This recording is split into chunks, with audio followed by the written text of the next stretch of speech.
এবার ভুলে গেছে আমার 2,60,000 টাকা।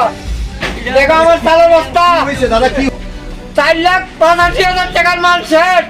আমার বাড়ি শেষ থেকে আমার চালের বস্তা, গ্যাসের সিলিন্ডার সব উড়ে গেছে।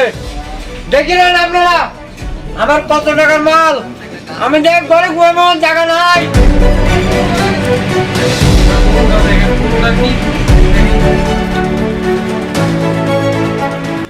এই ঘটনা টোটালি একটা মূর্তির ঘটনা নিয়ে হয়েছে। মূর্তি ভাঙছে এখান থেকে 1 কিলোমিটার দূরে প্রায়। ওই যে আমরা এটা হলো দুর্গানগর, তারপরে অষ্টজঙ্গল, তারপরে কচিরাবাড়ি। তাহলে কচিরাবাড়িতে মূর্তি ভাঙছে। হ্যাঁ, ছোট্ট একটা ছাবড়া দিয়ে একটা ঘর আছে, একটা কালী মন্দির আছে, এটা অনেকদিন ধরে আছে। তো ওইখানে বলে মূর্তি ভাঙছে, মূর্তির মাথা নাকি কে ভেঙে ফেলা দিছে। আমরা তো কিছু জানি না। আমরা খাওয়া দাওয়া করি 9:30 বাজে শুয়ে গেছি গা।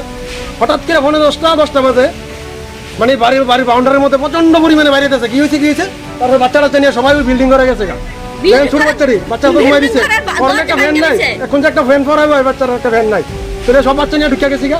তারপর 2টা গাড়ি ভাঙছে, 2টা বাইক ভাঙছে। গরুর ঘরে যে খাবার বনের গুঞ্জি আগুন লাগাইছে, রান্না করে থাল বাসন ডিভিশন তো ভাঙ্গিয়া তারপর ইয়ে করছে। এরপরে এই গতি ভাঙছে, প্রথম গাড়িটি বুঝা 2টা করে দরজা ভাঙছে। হেমার আনছে তারা, হেমার দিয়া দরজা ভাঙ্গিয়া শোকেস ভাঙছে, ভাঙ্গিয়া শোকেসের কাগজপত্র, স্বর্ণ, টাকা পয়সা যা আছে মানে একটা ভ্যান পর্যন্ত না বাচ্চাটির পড়ানে কিচ্ছু রাখছে না প্রথমে। তারপরে সবাই লাস্টে দৌড়া করে আগুন লাগাইছে। আমরা তো জানি না এমন কিছু, তারপরে যখন সব কিছু শেষ আমরা জানি না আমরা এখানে যে এমন ঘটনা হইব। আমরা এরিয়া আমরা নিজেরা ফান্ডা দিয়ে পূজা করি, কথা বুঝলি।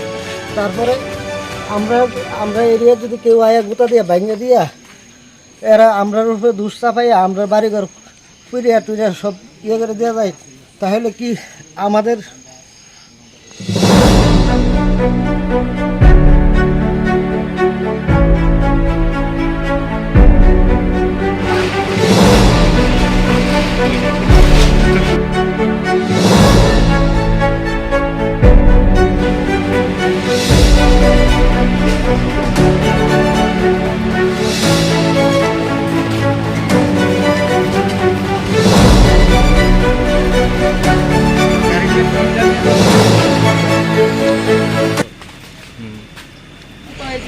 না জয়শ্রীন তো এটা পরে আইছে। প্রথমত আমরা শুনছি কেউ কালী মূর্তির হাত ভাঙছে কইয়া। তো শোনার পরে আমরা কইলাম আচ্ছা এটা মনে হয় ওই দিকের একটু মানে 2 কিলোমিটার দূর।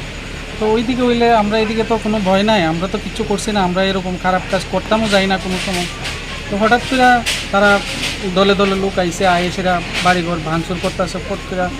তারপরে দেয়া কয় মেসলো আগুন লাগাইছে। আমি জালনা দিয়া ওই ঘরের জালনা দিয়া বাড়িছি, আমার বউ বাচ্চা ফালাই দিয়ে গেছি। এরপরে মা বাবা ওই জালনা দিয়ে বাড়িছে। ঘর যখন ধুলা করে লাইতেছে, এটা থাকার ঘর, আমরা থাকার ঘরে আসলাম। তো এটা যখন ধুলা করে লাইতেছে আমরা কই আর বাসনের রাস্তা নেই, এখন বাড়িয়ে যাইতে 2 ঘন্টা আগে হইব। আমরা কি অপরাধ করছি তার কাছে? আমি তো এতটুকু ভাবছি না তারা যে এরকম করবো। শাশুড়ি তারা ক্যান্সার অসুস্থ, কিছু রাখছে না। আমি বাড়িতে একটা ঘর ধরছি, আমি 2 লাখ টাকা রাখছি আলমারির মধ্যে। তারা আমার সুকৃষ্টি করলে সব লেগে গেছে।